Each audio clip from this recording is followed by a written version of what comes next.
I'm John Elliott. I'm a Dynamics AX technical specialist. I focus primarily in the manufacturing and warehouse areas within the application. Today what I want to talk about is Microsoft Dynamics AX manufacturing, and more specifically I want to talk about how the market's changed for manufacturers and how organizations have to address those changes, and how the application, how specifically Microsoft Dynamics AX within manufacturing can address those changing market conditions.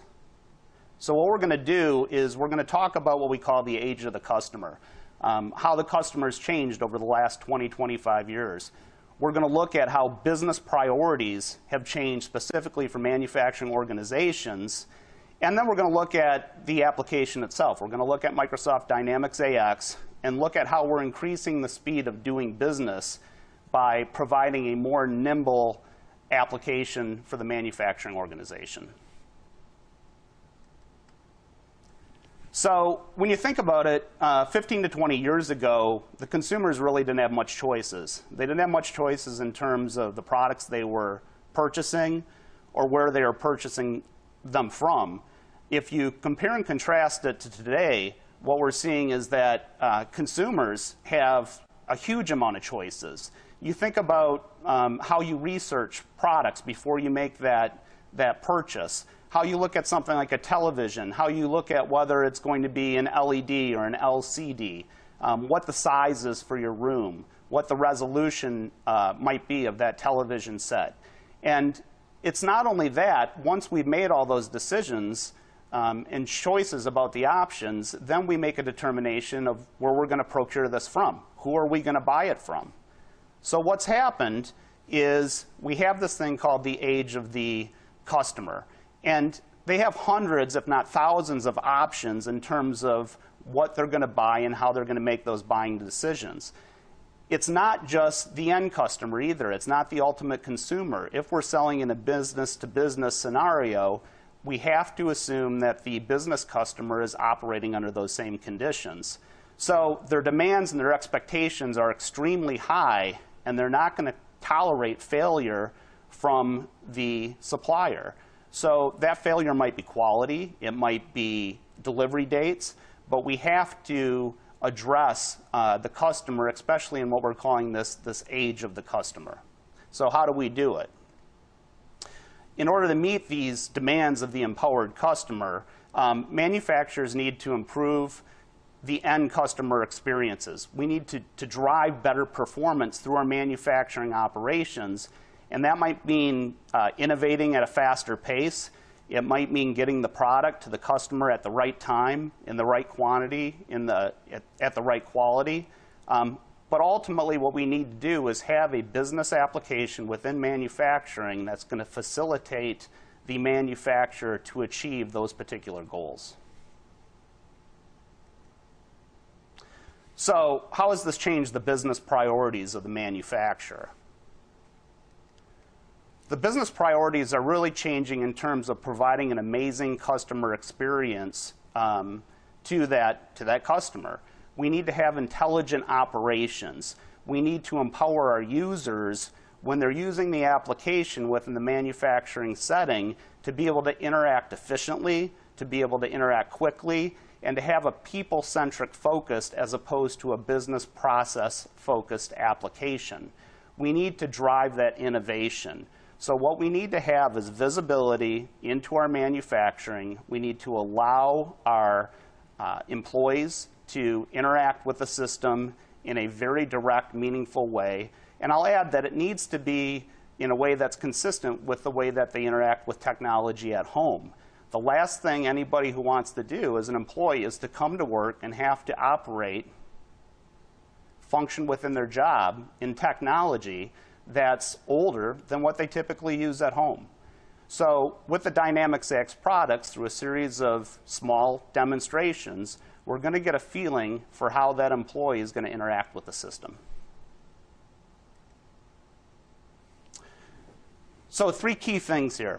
Within manufacturing, we really want to make sure that we deliver that amazing customer experience. And we're going to demonstrate that through 3 different ways. We're going to look at how we can accelerate product introductions. So we're talking about new product introductions into an ERP application. Now, this has been a time-consuming, workflow-based approach that's happened in the past, but with Dynamics AX, what we're going to see is a very simplistic, quick way to enter a new order into the system, to create a bill of material, and to go through an approval and activation process. We're also going to look at agile shop floor execution. And what I mean by that is we want to give the production manager, production supervisor, the ability to see the status of the work that is happening within his organization and to be able to quickly make decisions based on things like deviations from the standards or the plans, as well as to understand what his or her workers are working on, and also allow those workers to be able to interact with the system in a very simple way that allows them to have that experience. So I've often said that no one washes a rental car. And what I mean by that is if you don't take ownership in the application, you're not going to use the application to its fullest. By allowing that employee, specifically the shop floor employee, to interact with the system with a tool that is modern, that gives them everything they need and is familiar because it looks like technology they may use at home, what we're doing is allowing them to embrace the business process and follow the business processes by using the application to its fullest. And then ultimately what we're going to do is look at intelligent order fulfillment. And what I mean by that is having one consolidated place to make a decision about how we might expedite an order. In older systems, we might have to do this through a variety of individuals with access to different forms and different pieces of information. Perhaps I'm in sales, but I need to talk to my transportation manager to see if there's a better, more cost-effective way to get the product to the customer faster. Perhaps I need to look at inventory from a global perspective. The key with Dynamics AX and facilitating this intelligent order fulfillment is to put the relevant information within one place in the system so that an individual with the appropriate security levels can look at that information and make an intelligent decision about delivery alternatives. So we're going to look at 3 vignettes. We're going to look at a product introduction. We're going to look at agile shop floor execution, how we interact with the manufacturing system and the manufacturing execution system. And we're going to look at some decisions that we can make regarding the expediting of a particular order.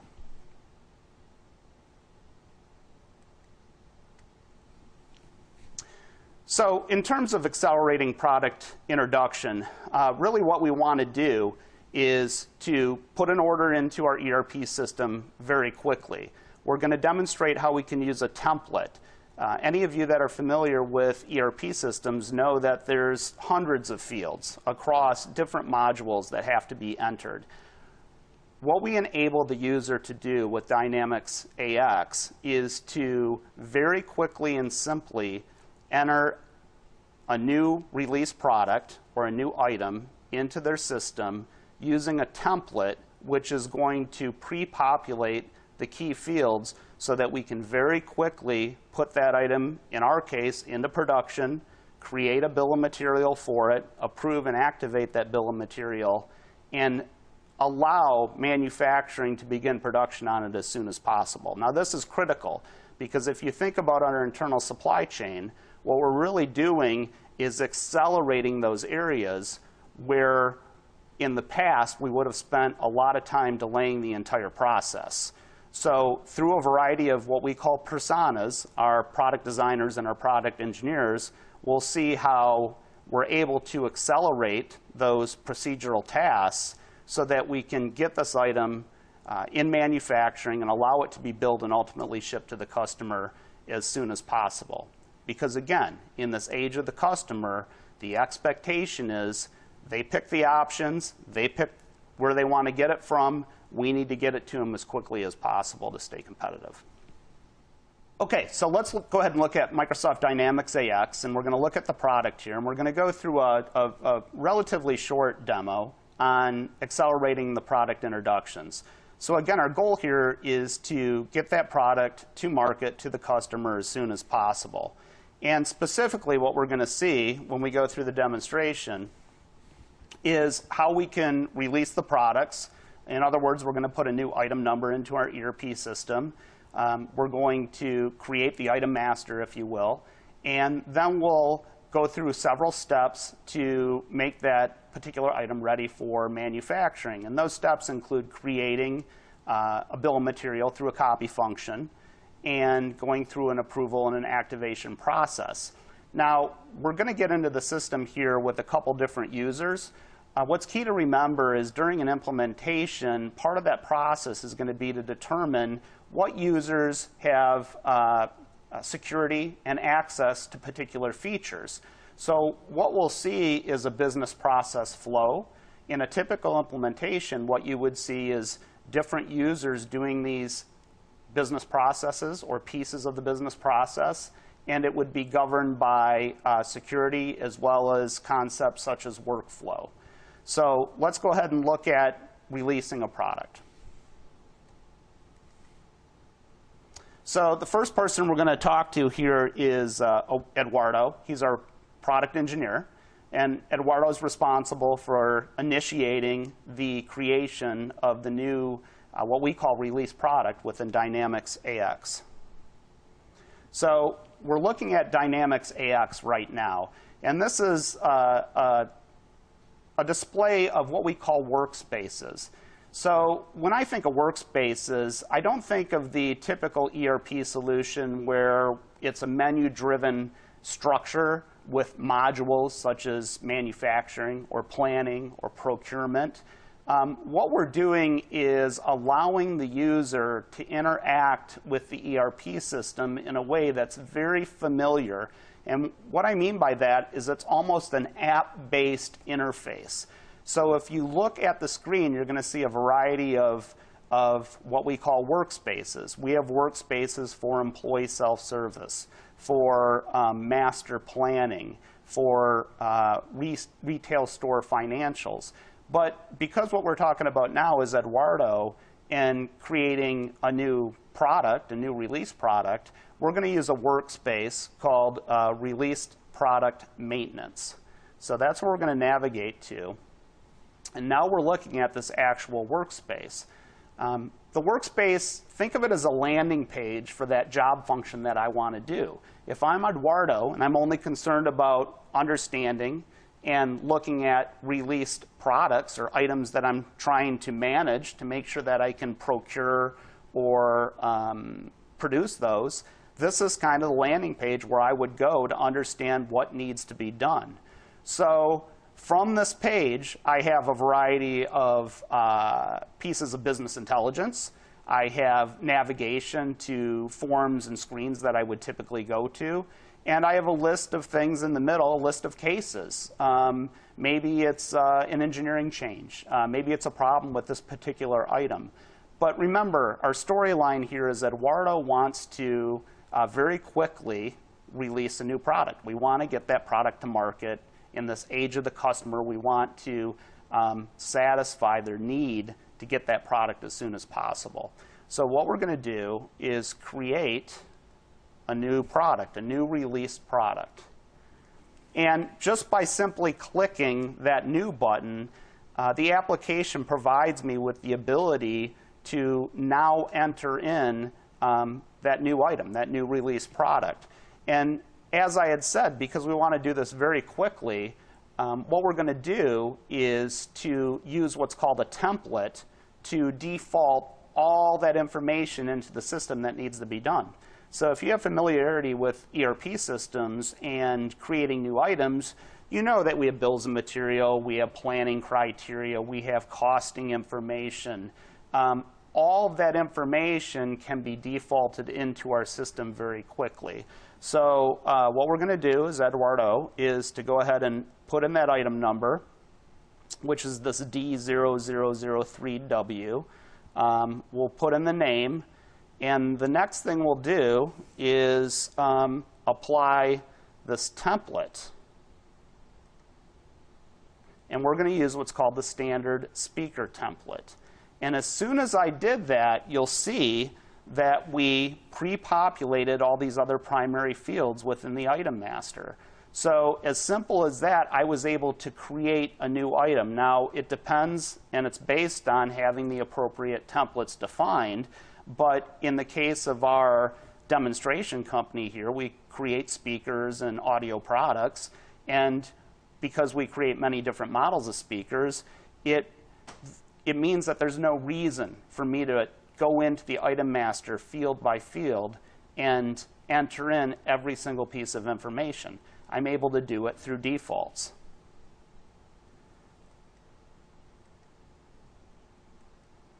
So just like that, we've created the new item. Now we're looking at what we call the release product details form. Many people might refer to this as the item master. But this is the item we just created, the D0003W wireless speaker. And remember, we created this item by just keying in the item number and the description and selecting the template. Now, we can still make changes to it. In fact, we have to make some changes to it. Maybe one of my defaults wasn't set up correctly. So what I might need to do, because I know this is going to be an item I produce, is go into the planning side of the item master and change my default order settings so I treat this item not as a purchased item, but as an item that I produce, as a manufactured item. And that's fine. I was able to do that with a couple brief clicks. Now, because it's a manufactured item, the next thing that kind of follows logically is to go ahead and put in a bill of material. So I'm going to go into the engineering section of the item master, and I'm going to define a bill of material for this newly created item. So here's my blank bill of material, if you will. It's my blank slate, and what I need to do is create a new BOM as well as a BOM version. Dynamics AX supports bill of material versions based on different criteria. But because this is the first one, we're creating a brand new BOM, or bill of material. And not only am I going to create it on the fly here for my D0003W, I'm going to choose to copy that bill of material from an existing bill. So I don't have to create the bill of material from scratch. I can go out and I can find a bill of material that is similar. I'm going to copy that to the new item, and then I'm just going to make some minor changes to it. So I need to decide where I'm going to copy it from. And I'm going to copy it from an existing speaker that's very similar. It's the D0003. So when I create my new bill, I'm going to pull it from an existing bill of material. Now, one really interesting piece of functionality that's in Dynamics AX is I'm allowed to have different bills of material by sites, what we call as sites. A lot of ERP systems will only allow you to have a bill of material and it's tied to the company level, and it's due to some standard costing constraints. But because we're copying a bill of material and we're copying that to our new release product, I'm able to choose which site I want it to copy to. Or in this case, what I'm going to do is decide to copy it to no site at all. In other words, I'm going to take a bill of material, an existing bill of material for an existing item, and I'm going to copy it to my new item, and I'm going to tell the system it's OK to use this bill of material across my entire enterprise.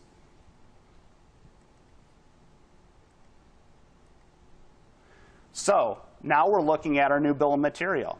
Just a second ago, this screen was blank. But just like that, I was able to copy an existing bill to my new item. Very quickly, I have now a new release product, and I have changed that to be a manufactured item. And I've also created a new bill of material. Now, this bill of material isn't perfect. I know I have to, in fact, edit this bill of material. But rather than create it from scratch, I copied it. And what I'm going to do is add a component line to this bill. and I know that this component line is another item number that starts with M, and I'm going to find it here. And just like that, I've now altered the bill of material I copied. So let's reset for just a second. I created a release product very quickly using a template. I created a bill of material very easily by copying it from an existing bill of material. And I've now altered this particular bill of material. So from Eduardo's perspective, he's entered that item. It's a production item, and it is now ready for production because it has an existing bill of material. The next person in this process is going to be Emil. And Emil, in this case, is our product designer. Now, it depends on your organization.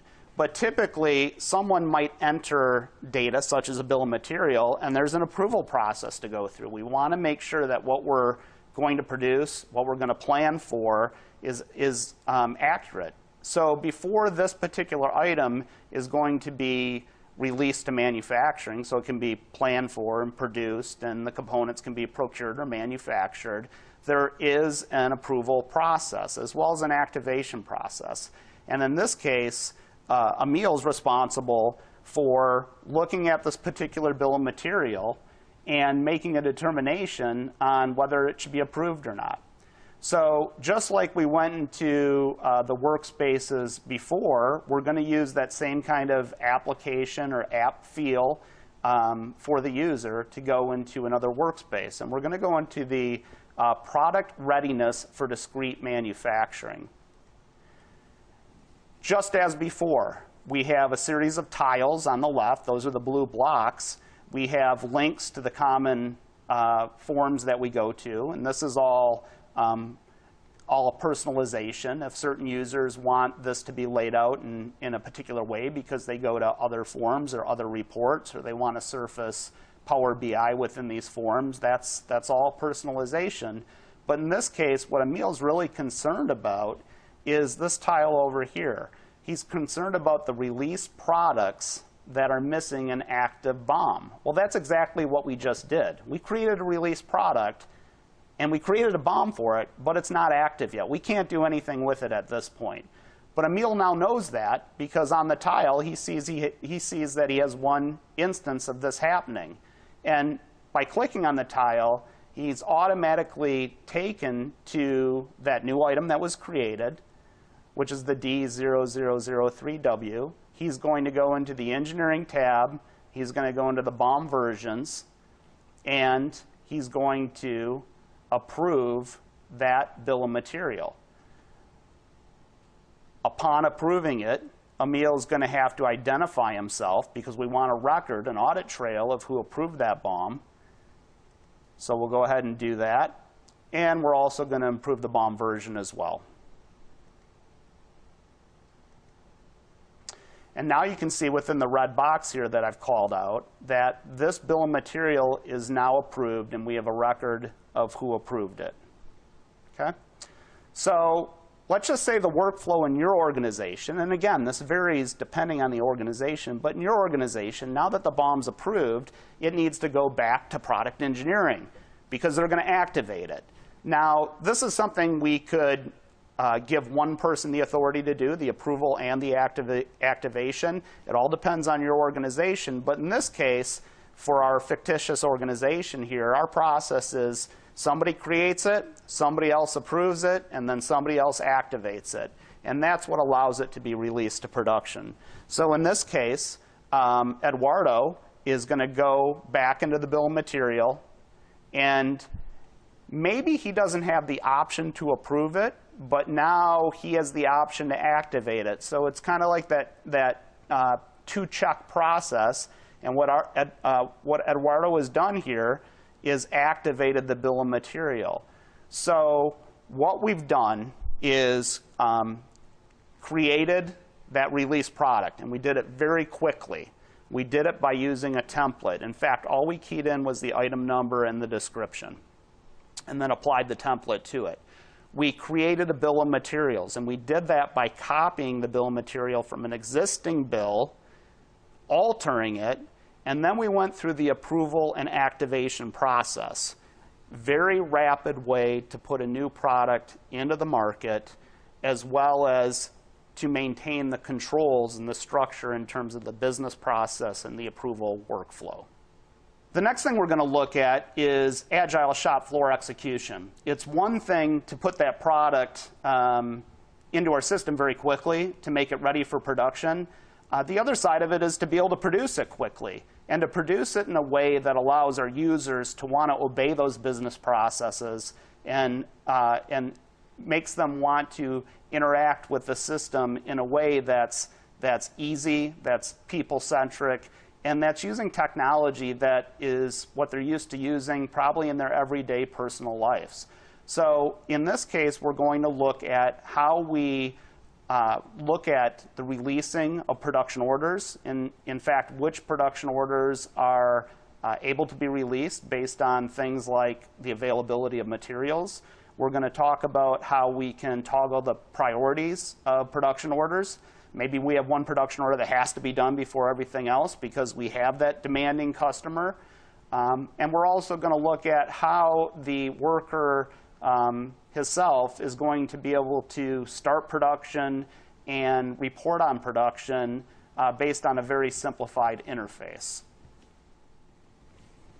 OK, so this vignette's entitled Simplifying Production Floor Management.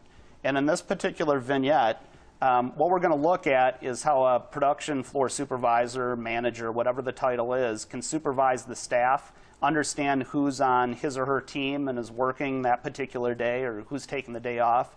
We're going to look at how we can manage production jobs.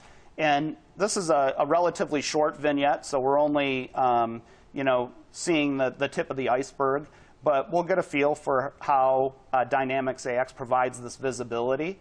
And we'll also see how we monitor progress, how we can look at jobs that might be out of spec, out of standard, ones that have driven some kind of deviation from standard, maybe in the materials or the hours that were used. The bottom line is we're providing that information to the production supervisor in a quick, meaningful way because we want to empower them to make those decisions very quickly, and the way that we do that is to provide them the information they need in a way that's very easy to consume. So the first person we're going to look at is our production floor supervisor. And in this case, their day, just as it was with Eduardo and Emil, is to start off with their workspaces. So again, the workspaces vary, and it would be very unusual for a production manager to have access to all these workspaces. We're kind of working here as a super user. That's why you're seeing all of them. But in this case, what they're really concerned with is what's going on with the production floor management workspace. And in this case, the production floor management workspace is a very concise view of the jobs that they're worried about. And in the case of this production manager, they've made the determination that they want to see jobs that are being worked on, that need to be completed. They want to see jobs with deviations. They want to look at the teams involved. And they've kind of organized this particular workspace the way they want to see it. Now, one of the things we'll point out right away, and when I was a production supervisor, I was concerned about my team. Who was there that day? What were the resources I had? And the only way I could do it was to go walk around the shop floor or to go over to look at the clock to see who didn't punch in that particular day. With Dynamics AX, we have the ability to actually look at the team through the particular workspace. So by looking at this, I can see that Bill's not clocked in yet. I can see I have an absentee in Lucas, and I can see I have a few people, Dana and Dan, that are present. So very quickly, I'm able to see what my team looks like for that particular day. What I want to do functionally, though, is to look at the production orders that I can release to the shop floor. That's one of the things that maybe I do in the morning when I come in. And rather than to have to navigate through a menu structure, maybe into production and then production control and then manufacturing orders and manufacturing orders to release, I have that tile that hyperlink right on my workspace. So we're going to go ahead and click on that. And what we're going to be presented with is a list of production orders that, based on my schedules and my due dates, are available to be released. And you'll notice that some of them, over in the far right-hand column, have some icons there. The bottom line is some of these production orders have the materials, the critical materials that they need on hand, and some of them don't. So in other words, I can't release all of them, but I don't have to go through and calculate that myself. I'm provided with that information. I'm provided with a list that tells me what can be released, and additionally, what I can release. And in this case, I'm going to click this button that says Release All Available. And it's going to say, well, Mr. Production Supervisor, I have 2 production orders here that I have the materials to support and that need to be released at this time. So I'm going to go ahead and say OK. And what we've done is release those to production. So if you're familiar with production control and manufacturing in most systems, you'll know that production orders typically go through a series of statuses. And this is how we enable our users to do different things with those production orders. What I've done here is push the status forward on a couple of those production orders, which means that now I can do different things with them. It might be that I can go out and pick materials to support those production orders. It means that I can continue on with further statuses. Now, I'm a little bit concerned about this production order. This was one of the production orders I couldn't release. This is production order 167, or P0000167. And I wanted to investigate it a little bit because I know that maybe I've made some design changes to this, maybe I made some engineering changes, maybe I've made some changes on the fly, and I know that the critical on-hand situation for this item might be a little bit different than what's represented here on the screen. So what I'm going to do is this task called Update Critical On Hand. And really what the system's doing is it's running this particular finished good, the D0003, through an analysis to calculate, or in other terms, recalculate the critical on-hand inventory. So I've went ahead and done that, and very quickly I was able to see that my critical on-hand inventory situation for this particular production order has changed. So I'm presented with that information almost immediately. I didn't have to go through a planning engine. I didn't have to go through multiple forms to see that information. Very easily and very quickly, I was able to understand what's holding up this particular production order. I navigated back to my production floor management workspace, and I wanted to show you one other thing here. And it's important because it ties into how the employee is going to interact with the application in a second. And what we're going to look at is a scenario where a particular customer that has an order here, a production order, this P000105, has called us and they need us to expedite this. Now, between sales and production, we made the connection that that sales order line more specifically, is linked to this particular production order. But the key thing for this little scenario is we need to make sure that we work on this particular production order prior to anything else, because we're trying to meet the demands of that particular customer. And part of that is getting that order out on time, or in this case even expediting it. So now that I've got that order highlighted, I'm going to do what's called toggling the priority, and I've now reprioritized this particular production order. So in other words, this is the order I want to be worked on first. It's this P00105. Okay, so now let's look at it from the perspective of the employee. And I mean the person who's actually doing the work on the shop floor. This individual starts their day. They probably don't have a laptop as I do in front of me. They probably have some kind of shared device out on the shop floor. They log in, and one of the first things they're presented with is this kind of personal look and feel.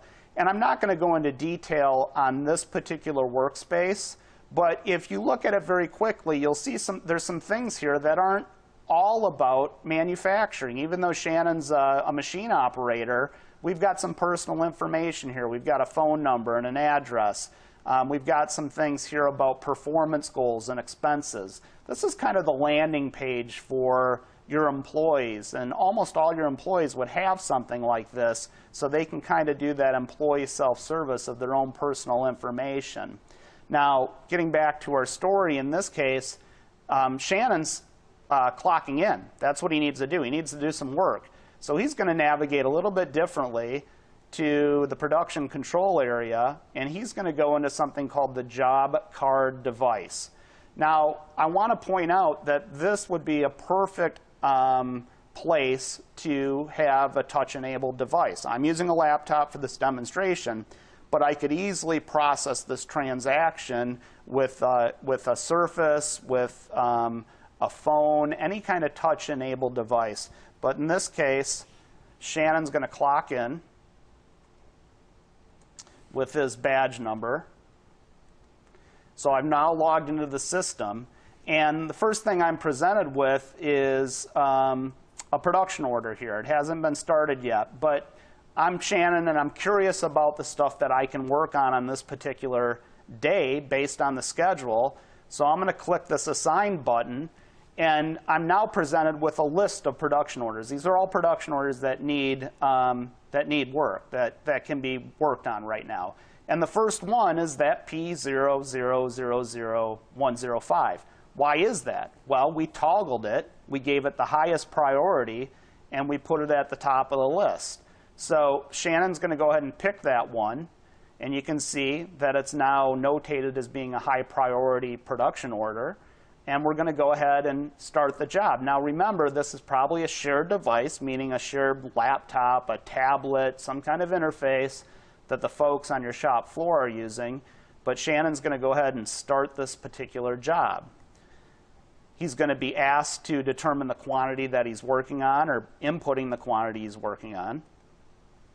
And now you can see that this job is in progress. The status here has changed to in progress.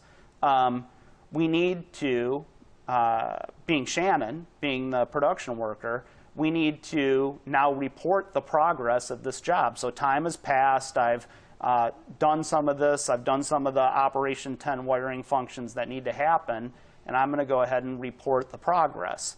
And it's going to default with the good quantity, which is a quantity of 12. That's what I started with, and I'm going to say, yes, that looks good.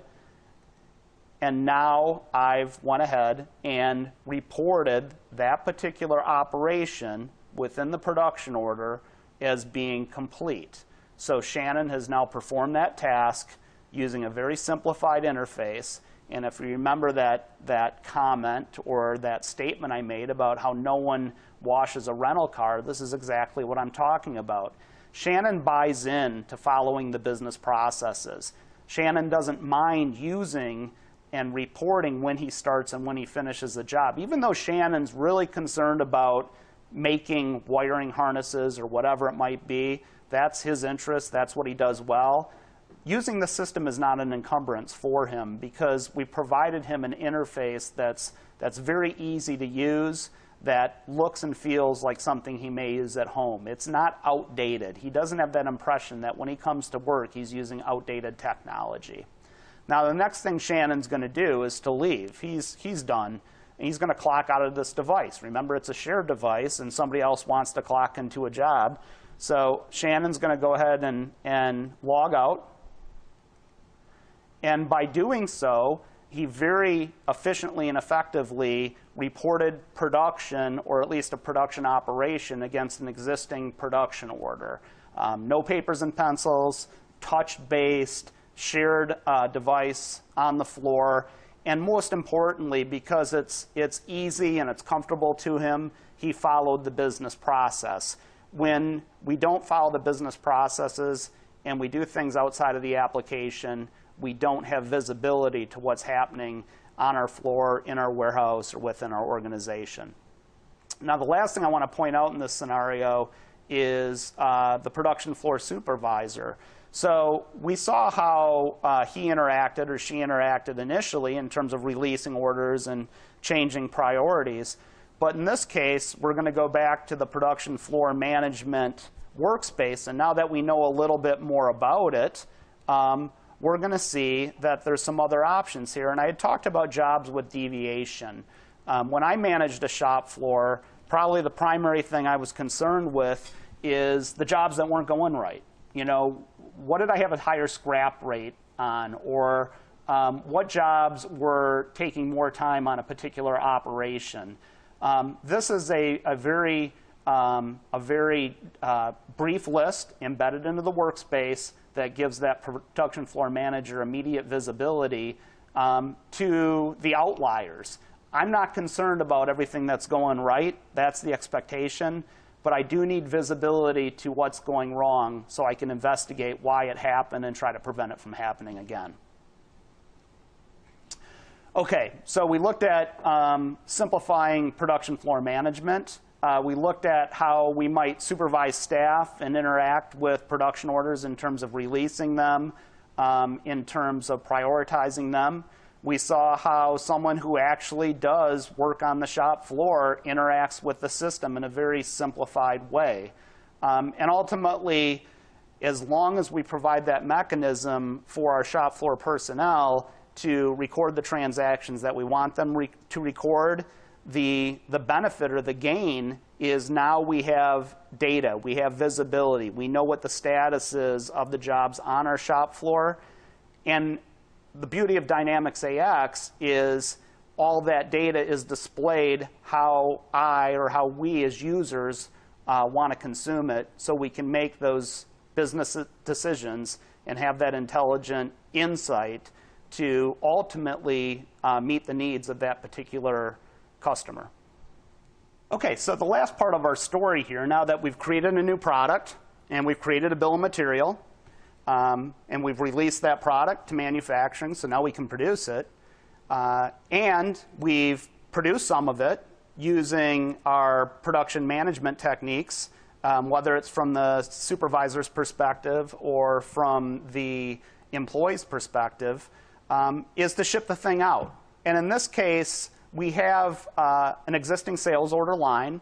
And what's important to us is meeting those expectations of the customer. We had talked about this customer-centric environment that we're now in. They expect the orders to be on time or even earlier than on time with the features and functions they want. And we can't fail there because they'll go to the competition if we do. So what we do through Dynamics AX is to provide visibility to those things that allow us to understand if we can expedite orders. I alluded to the fact that we bring all the information that we have to one form. And what we're going to see in this next vignette is an example of that. We're going to look at an order that needs to be expedited. We have inventory in stock at different locations. And what we need to do is to give visibility to the individual to make decisions about the ship from point, as well as transportation modes that may help us expedite this particular order. So let's go ahead and take a look at our third and final vignette. This vignette is called Choosing Delivery Alternatives. And really what we're doing here is looking at how Dynamics AX consolidates the information. And I'm talking about information in terms of global visibility to inventory levels. I can see inventory across all of my sites, all of my warehouses, so I can make intelligent decisions about how to quickly satisfy a customer order. It's also going to allow me to offset the issues. And what I mean by that is, even though the sales order is in place and I made an initial determination about where I want to ship it from and what mode of transportation I want to use, I know now that because this is to be expedited, I have other alternatives. And ultimately, what it allows me to do is to fulfill that order faster. And that's what I'm concerned about. I want the information in one place. I don't want to be in sales and have to call up the transportation manager to understand that there's a faster way to get these goods to my customer. I don't want to have to call somebody in materials management to understand that although what I need is being produced next week, it's actually sitting in a warehouse maybe down the block, maybe in the next state, maybe in another country. But I need to see that information, and I want to see it in one consolidated place so I can make immediate decisions. And again, ultimately what I'm trying to do is to gain or retain that customer who expects that product. So in this case, we're going to start our story again, just as we have before within our workspaces. And we're going to go to a different workspace here. We're going to go to the sales order processing and inquiry workspace. And I'm going to try to find a particular sales order. Now, perhaps I had a customer call me, and that customer was hot about a particular item. They know that I'm producing it, or they know that I have it in stock, and they need to get it sooner. So I'm going to find that item by looking at their particular customer account, and I'm going to find that item by navigating through the sales order. And they've told me that it's a particular sales order. It's sales order 801, 000801. So by clicking on that sales order number within my workspace, it's a hyperlink to another area of the software where I can actually run this analysis. I don't have to go into my workspace and find the sales order and then navigate through a menu structure and remember that sales order number. The hyperlinks are embedded within the application. Now, we're looking at a screen we haven't looked at so far, and this is a sales order screen. You may be familiar with the concept of a sales order header and sales order lines. In this case, what we're looking at is header information that's hidden, and we're looking at sales order line information. And this is that particular item, this hi-fi sound system, that we need to expedite. There's a quantity of 1. What's important here, though, is the way that I can navigate through the system to find information. So you'll notice some of the blue hyperlinks above the blue bolded line here.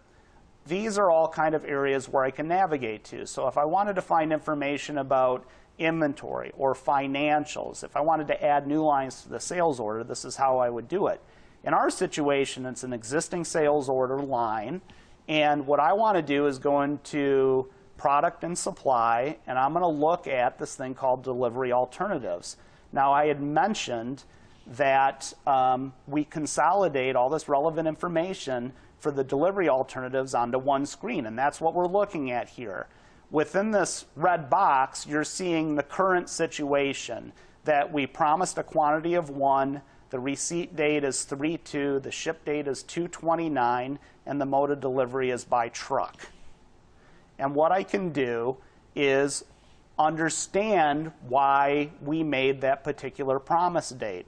If you look at what's being highlighted now in the red box, you'll see that that's the particular item. But this thing that's important here is that it's in a planned status. This is based on some kind of plan, probably a planned production order in this case, but it could be on a planned purchase order, or it could be on a purchase order that's yet to be delivered. But this is inventory that is in the warehouse that we are going to ship from. It's warehouse 11 within site 1. Now, there's better alternatives. If I look at the middle of the screen in the blue box, the system's telling me, if you look near the bottom of it, that there are other suggestions here. In fact, the title of this kind of area of the screen is the earliest delivery date suggestions. And you'll see that the system is saying that there's a transport time of 2 days, but we can do better if we ship it out of Site 2 and Warehouse 21 instead. So not only is the system providing me the information in terms of where it is in my supply chain, but it's also selecting or suggesting the best place to ship it from in order to expedite this particular order.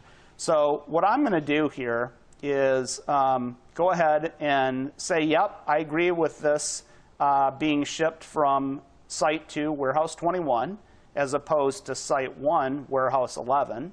And when I go ahead and say, yep, I'm verifying that it's on hand, it is in warehouse 21, I'm going to say select a promise, which means that I want to take the suggestion made by the system, and I'm going to update the sales order line with that new expedited scenario. I'm going to ship it from a different warehouse.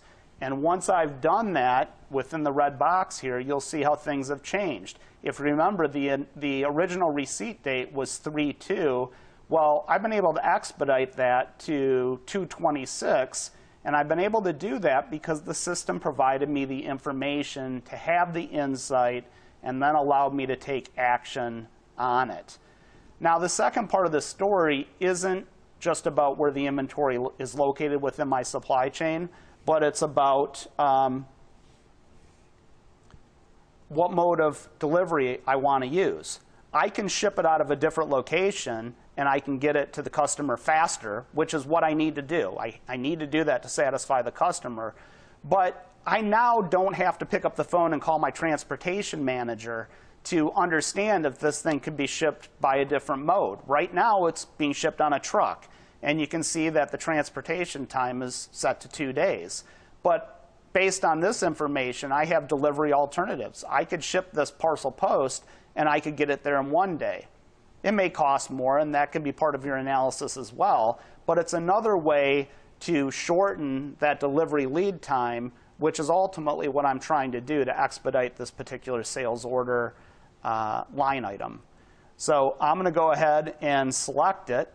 And I'm going to say select a promise, meaning I am now changing the mode of delivery from the truck to the parcel. And I'm hitting OK. So what I've done there is I had one screen of all the consolidated information that allows me to make decisions about how I can expedite that particular item to the customer. I was able to shorten the lead time because I had visibility to different inventory at different warehouses. I was also able to shorten the lead time because I had visibility to different modes of transportation. Now, it's important to understand that all of that is tightly integrated to the rest of the ERP system. Now the demand for that warehouse order, the shipment, is no longer going out of warehouse 11, it's going out of warehouse 21. That's the new warehouse where the goods were located. I no longer have demand for that item in warehouse 11. I no longer have to coordinate the transportation for that truck anymore. The system knows that it's now going out parcel post. So even though I was very quickly able to analyze the different scenarios, and the system was able to make recommendations, and I decided to select those recommendations and put them into action, everywhere else in the system that those decisions would affect or touch is now being updated and considered.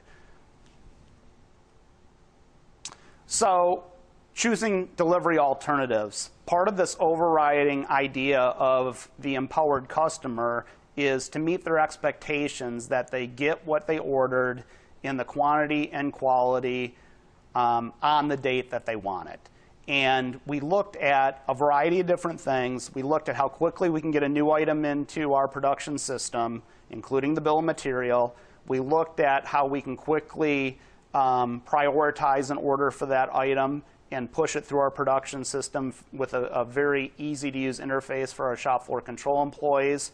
And now that that's all done, we have also understood that if I get that last-minute call from the customer and they want us to expedite this particular item, we now know that we have a consolidated view so the user can look at all the information they need to and be presented with an alternative and take action on that alternative very quickly. And ultimately what it means is we get the customer the product they ordered on or before when they want to order it or when they want to receive it.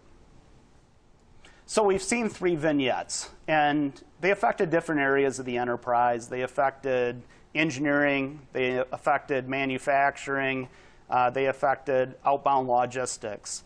The bottom line here is that across our internal supply chain, Through a variety of means, Dynamics AX is providing the users a way to very quickly and efficiently get their hands on the information that they need without having to bounce all over the system, to be able to analyze that information, to be able to interact with the system in a meaningful way, and ultimately, we're giving them the insight and allowing them to be agile with the internal supply chain processes because of that demanding customer environment that we're now facing.